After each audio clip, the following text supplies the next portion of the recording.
this is the accounts lecture with Manayada Commerce. And today we will discuss about a new topic, new chapter, common size statement after the comparative statement. Clear है?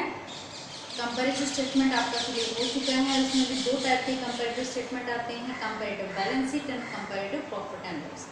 आज हम बात करते हैं common size statement के बारे में. उसमें भी दो टाइप के ही फॉर्मेट बनेंगे आपके, common size balance sheet and common statement of profit and loss. ठीक है.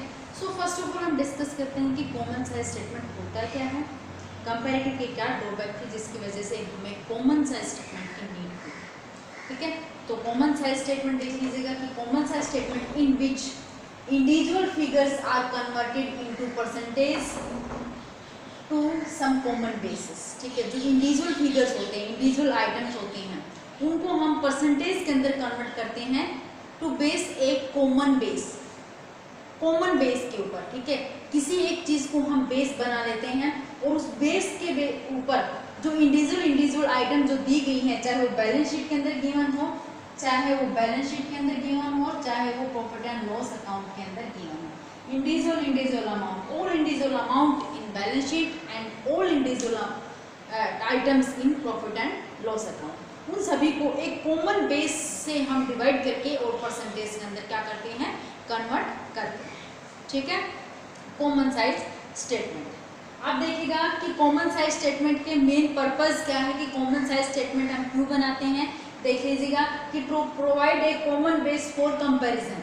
वैसे तो हमें पता है कि एक ईयर का दूसरे ईयर के साथ कंपैरिजन करना, एब्सोल्यूट फिगर का, एब्सोल्यूट मींस आइटम का या परसेंटेज का कंपैरिजन करना है. जैसे 2016 और 17 का कंपैरिजन क्या, एब्सोल्यूट आइटम का भी और परसेंटेज का भी.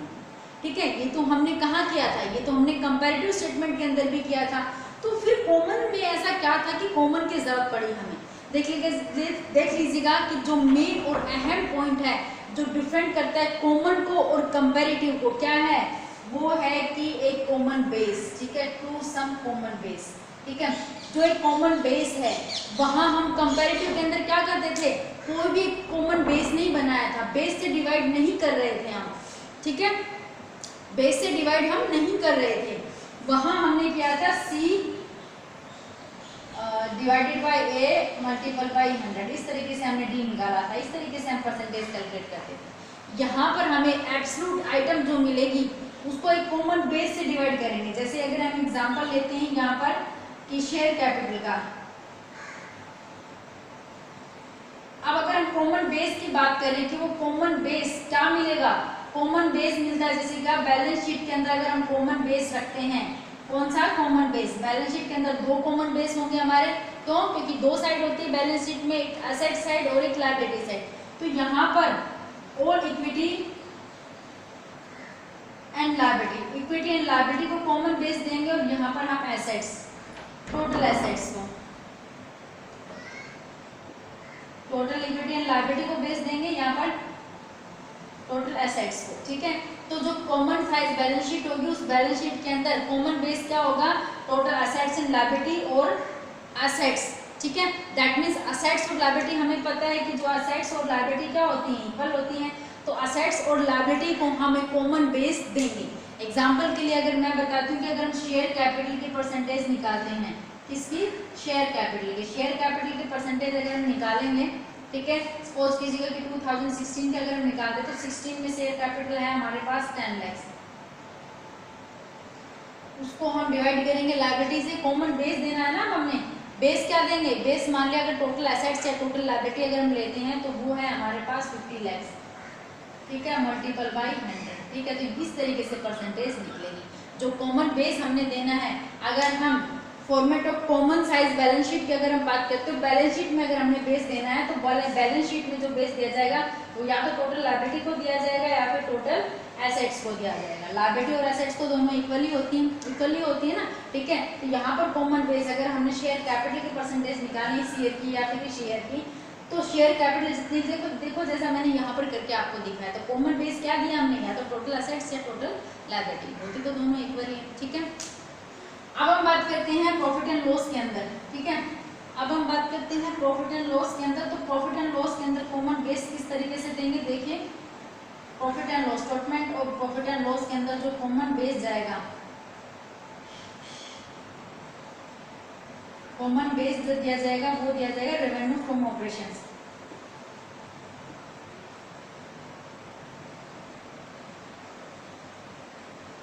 रेवेन्यू फ्रॉम ऑपरेशन को बेस दिया जाएगा यहाँ पे, ठीक है।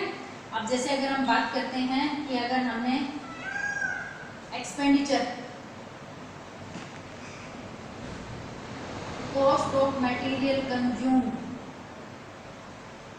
की परसेंटेज निकालनी है तो divided by revenue from operation multiple bye 100, ये कॉमन बेस देंगे हम यहाँ, ठीक है। समझ में आ रही बात। तो प्रॉफिट एंड लॉस के अंदर जो कॉमन बेस देंगे वो हम देंगे रेवेन्यू फ्रॉम ऑपरेशन का, और बैलेंस शीट के अंदर जो कॉमन बेस देंगे परसेंटेज निकालने के लिए वो हम देंगे असेट्स या लायबिलिटी का, टोटल असेट्स या लायबिलिटी का। समझ में आया कि कॉमन और कंपैरेटिव स्टेटमेंट में क्या डिफरेंस था। परसेंटेज दोनों ही बताते हैं, कंपैरिजन हम एब्सोल्यूट आइटम का, इंडिविजुअल आइटम का और परसेंटेज का करते हैं, लेकिन कंपैरेटिव स्टेटमेंट हमें कॉमन बेस प्रोवाइड नहीं करवाता है परसेंटेज निकालने के लिए, बट जो कॉमन साइज स्टेटमेंट है वो हमें एक कॉमन बेस प्रोवाइड करवाता है बैलेंस शीट के अंदर भी और प्रॉफिट एंड लॉस अकाउंट के अंदर भी परसेंटेज निकालने के लिए। समझ में आ रही बात। चलिए सेकंड है टू एस्टैब्लिश रिलेशनशिप, और एक तरीके का जो कॉमन साइज स्टेटमेंट होता है वो एक रिलेशनशिप भी एस्टैब्लिश करता है, ठीक है, कि रेवेन्यू फ्रॉम ऑपरेशन के साथ में कॉस्ट ऑफ मटेरियल का क्या रिलेशन है, मतलब कितना ज़्यादा वो है या फिर कितना कम है,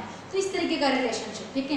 टोटल असेट्स के कंपैरिजन में रिजर्व कैपिटल, शेयर कैपिटल या रिजर्व एंड सरप्लस या कोई करंट लायबिलिटी, ठीक है, वो उनका भी हम एक रिलेशनशिप निकालते हैं कि वो ज़्यादा है तो कितनी है, कितने कंपैरिजन कर सकते हैं हम उनका भी। समझ में आ रही बात। एक रिलेशनशिप भी सेट होता है किसके साथ में, total assets and total liability के साथ में और रेवेन्यू फ्रॉम ऑपरेशन के साथ में, सभी इंडिविजुअल आइटम्स का। इंडिविजुअल आइटम जो बैलेंस शीट की हैं वो अलग अलग उनका भी, और जो प्रॉफिट एंड लॉस के अंदर आती हैं उनका भी। समझ में आ रही बात, ठीक है। और एक कॉमन बेस भी प्रोवाइड करा देते हैं, और जो एक मेन फैक्ट मैंने आपको बताया कि जो ड्रॉबैक थी कंपैरेटिव की वो कॉमन ने पूरी कर दी थी, कॉमन बेस प्रोवाइड करवा दी, ठीक है। तो समझ में आ गया यहाँ तक। अब हम फॉर्मेट की बात करते हैं, तो फॉर्मेट बिल्कुल सेम है जैसा हमने कंपैरेटिव स्टेटमेंट में आपको बताया था। यहाँ कॉमन साइज स्टेटमेंट हो गया सेम, एब्सोल्यूट फिगर 2 ईयर के लिखेंगे यहाँ पर, और यहाँ पर हम परसेंटेज लिखेंगे दोनों ईयर, ठीक है। ये सेम एज इट इज। सबसे पहले लायबिलिटी है, इक्विटी एंड लायबिलिटी के अंदर share capital, reserve and surplus, non current liability, current liability, फिर टोटल लायबिलिटी। फिर एसेट्स के अंदर नॉन करंट एसेट्स और करंट एसेट्स, फिर टोटल एसेट्स, ठीक है। एसेट्स लायबिलिटी दोनों इक्वल हो जाएंगी। यहाँ पर इंडिविजुअल आइटम की परसेंटेज हम निकालते हुए चलेंगे, ठीक है। समझ में आ गया होगा। ये क्वेश्चन देख लीजिएगा और भी अच्छे से समझ में आ जाएगा।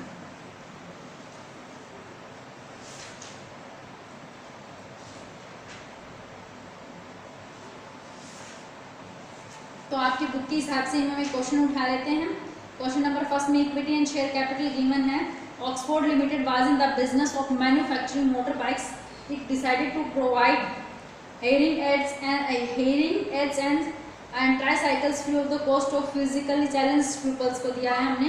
तो एक तरीके की क्या है इनमें क्या पूछ लेते हैं, इनमें वैल्यू भी पूछ लेते हैं। वैल्यू का मतलब है जो फिजिकली चैलेंज बच्चे थे या पर्सन्स थे उनको साइकिल देना, फ्री में देना, ठीक है। तो ये वैल्यू ही होगी और क्या हो गया।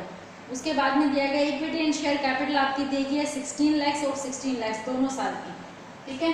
16 इक्विटी एंड शेयर कैपिटल है 16 लाख और 16 लाख दे दी हमने, ठीक है। उसके बाद में क्या कहते हैं, इसके अगर हम परसेंटेज निकालते हैं तो इक्विटी एंड शेयर कैपिटल की परसेंटेज कैसे निकलेगी, देखो ध्यान से।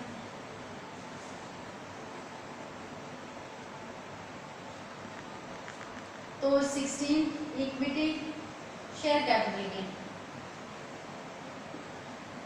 16 lakh divided by total assets या टोटल लायबिलिटी। तो पहले हम टोटल करके देख लेते हैं। प्रेफरेंस एंड शेयर कैपिटल भी गिवन है, तो इक्विटी एंड शेयर कैपिटल में प्रेफरेंस शेयर कैपिटल भी डाल देंगे।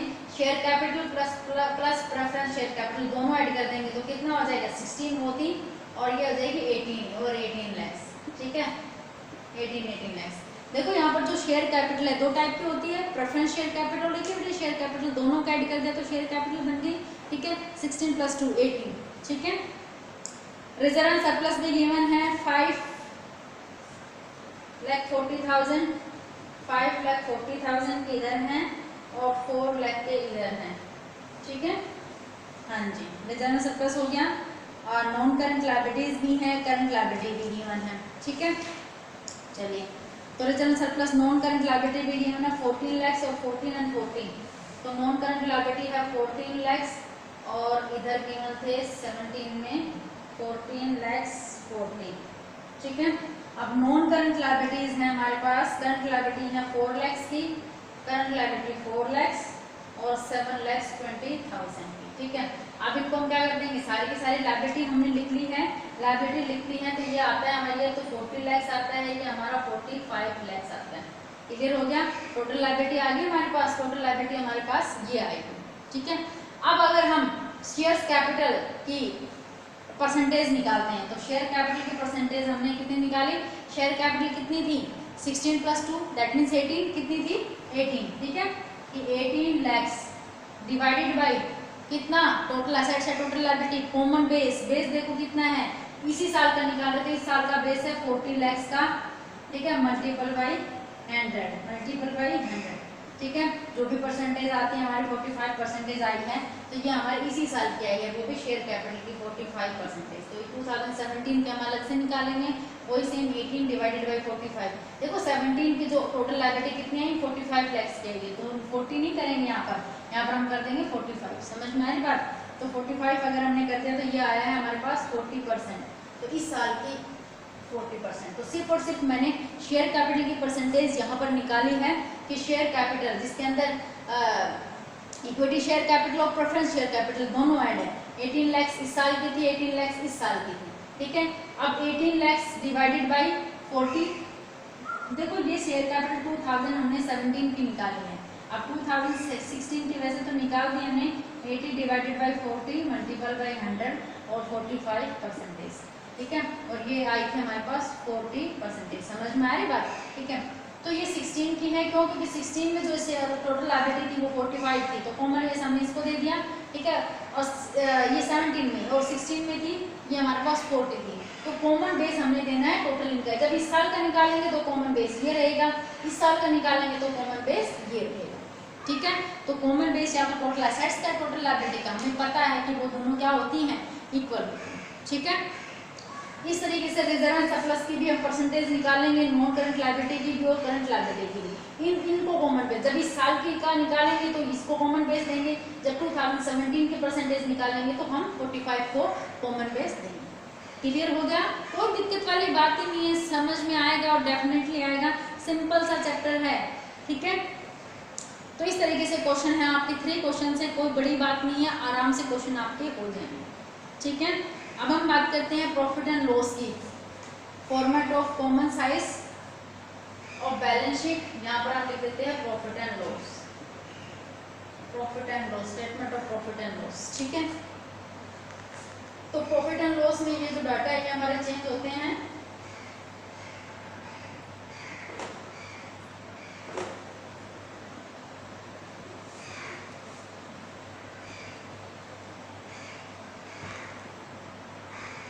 प्रॉफिट एंड लॉस में क्या होता है, total income and total expenditures, ठीक है। टोटल इनकम में सबसे पहले revenue from operations, revenue from operation ही आता है सबसे पहले, ठीक है। तो अगर हम प्रॉफिट एंड लॉस में की अगर हम बात करें तो सबसे पहले फिर आता है अदर इनकम, फिर आता है टोटल इनकम, ठीक है, और फिर आते हैं एक्सपेंस, हमारे एक्सपेंस में जितने भी कॉस्ट ऑफ मटेरियल कंज्यूम्ड हो गया, एम्प्लॉई बेनिफिट एक्सपेंडिचर्स हो गए, ठीक है। तो इस तरीके के जो एक्सपेंडिचर हैं सेम एज इट इज जो हमने कंपैरेटिव में पढ़े थे, सेम प्रॉफिट एंड लॉस उसी फॉर्मेट से बनेगा, ठीक है। चलिए, तो प्रॉफिट एंड लॉस में जो कॉमन बेस हम बनाएंगे, प्रॉफिट एंड लॉस स्टेटमेंट और प्रॉफिट एंड लॉस के अंदर जो कॉमन बेस बनेगा, कॉमन बेस हम मान करके चलते हैं कि revenue from operation, revenue from operation को हम कॉमन बेस मान करके चलते हैं, मान करके चलते हैं कि ये 100 के इक्वल होते हैं, क्या होते हैं ये 100 के इक्वल होते हैं। जैसे पीछे हमने बैलेंस शीट में माना था टोटल एसेट्स एंड लायबिलिटी को, वो 100 के इक्वल होती हैं, सेम एज इट इज यहाँ पर हम रेवेन्यू फ्रॉम ऑपरेशन को कॉमन बेस मान करके चलते हैं और ये अज्यूम करके चलते हैं कि वो 100 के इक्वल है। समझ में आ रही बात? चलिए ठीक है। यहाँ पर भी हम सेम क्या करते हैं, statement of profit and loss account के अंदर हम एब्सोल्यूट फिगर का, इंडिविजुअल एब्सोल्यूट फिगर की परसेंटेज निकालते हैं, कंपैरिजन कर सकते हैं विद ए कॉमन बेस, एक कॉमन बेस के साथ में। कॉमन बेस हम किसको मानेंगे, रेवेन्यू फ्रॉम ऑपरेशन को। ये मान करके चलते हैं कि वो 100 के क्या होता है, इक्वल होता है। क्लियर है यहाँ तक, कोई समस्या वाली बात नहीं है? ठीक है, तो एक क्वेश्चन इसका भी हम देख लेते हैं। इसमें first question revenue from operation आपका दिया गया है 12 लाख एंड 10 लाख। तो रेवेन्यू फ्रॉम ऑपरेशन ये है 12 लाख और 10 लाख, ठीक है। उसके बाद में है अदर इनकम, हमारे पास है नहीं, कॉस्ट ऑफ मटेरियल कंज्यूम। तो इसका मतलब जो टोटल इनकम है, टोटल इनकम कितनी आ गई, 12 लाख और यहाँ पर 10 लाख, ठीक है। परसेंटेज निकालोगी कितनी आएगी, परसेंटेज ऑब्वियसली बात है, रेवेन्यू फ्रॉम ऑपरेशन को रेवेन्यू फ्रॉम ऑपरेशन की परसेंटेज निकालनी है, बेस भी यही है, ठीक है। तो रेवेन्यू फ्रॉम ऑपरेशन की परसेंटेज, तो रेवेन्यू फ्रॉम ऑपरेशन 2016 में 12 लाख का था, डिवाइडेड बाय, फिर कॉमन बेस वही हो जाएगा, मल्टीपल बाय 100, तो कितना आएगा 100, ठीक है। 100 आ गया। सेम एज इट इज 2017 की निकालेंगे, तब भी 10 lakh divided by 10 lakh multiple bye 100, तो कितना आएगा 100 ही आएगा। क्लियर हो गया? क्यों? क्योंकि रेवेन्यू फ्रॉम ऑपरेशन की ही परसेंटेज निकाल रहे हैं हम और उसी को हमने बेस मानना है, तो 100 ही आएगा। अब नेक्स्ट में देखिएगा, नेक्स्ट में होगा चेंज हमारा, एक्सपेंडिचर्स गिवन है, एक्सपेंडिचर में cost of material consumed given है, ये कॉस्ट ऑफ मटेरियल कंज्यूम्ड हमारे पास गिवन है, कॉस्ट ऑफ मटेरियल कंज्यूम्ड, ठीक है। कितना कितना गिवन है देख लीजिएगा, 6 लाख और 6,60,000 ये गिवन है। इनके परसेंटेज अगर हम निकालते हैं, ठीक है, तो ध्यान से देखना, कॉस्ट ऑफ मटेरियल कंज्यूम्ड, ठीक है, कॉस्ट ऑफ मटेरियल कंज्यूम 2016 और 2017 का निकालते हैं। 16 का कितना है cost of material consume, 6 lakh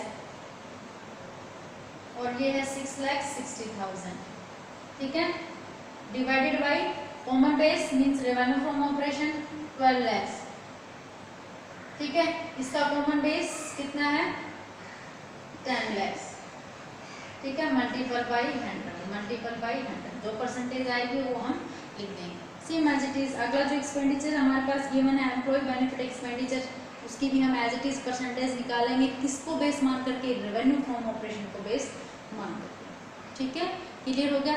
तो इस तरीके से प्रॉफिट एंड लॉस अकाउंट में हमारा बन जाएगा और statement of profit and loss भी बन जाएगा और कॉमन साइज बैलेंस शीट भी बन जाएगी। कोई दिक्कत नहीं आएगी बेटा, सिंपल से क्वेश्चन है। लेकिन यहाँ पर क्या होता है कि एक पार्ट में, बी पार्ट, 2 पार्ट गिवन होते हैं। एक पार्ट में तो आपसे या तो बैलेंस शीट बनवा लेगा या फिर statement of profit and loss, ठीक है। बी पार्ट में आपसे वैल्यू पूछता है और वैल्यू तो आपको क्वेश्चन के अंदर ही मिलेगी, ठीक है। जब आप क्वेश्चन के स्टेटमेंट पढ़ोगे तो वहीं पता चल जाएगा। जैसे इस क्वेश्चन में वैल्यू क्या थी कि भी हैंडीकैप पर्सन को, फिजिकल चैलेंज पर्सन को फ्री में साइकिल दे रहे हैं, दैट इज द वैल्यू, ठीक है, मतलब जो अच्छा काम कर रहे हैं। तो क्वेश्चन इसमें ज़्यादा नहीं है, क्वेश्चन इसमें 7 के करीब गिवन है, ठीक है, 7 या 8 के करीब क्वेश्चन ज़्यादा नहीं है हमारे पास, ठीक है। तो ये कॉमन साइज स्टेटमेंट हो गया आपका, बैलेंस शीट के साथ में भी एंड प्रॉफिट एंड लॉस के साथ में। क्लियर हो गया? ठीक है, आज के लिए इतना ही, कर मिलते हैं अनदर टॉपिक अनदर वीडियो के साथ में, तब तक के लिए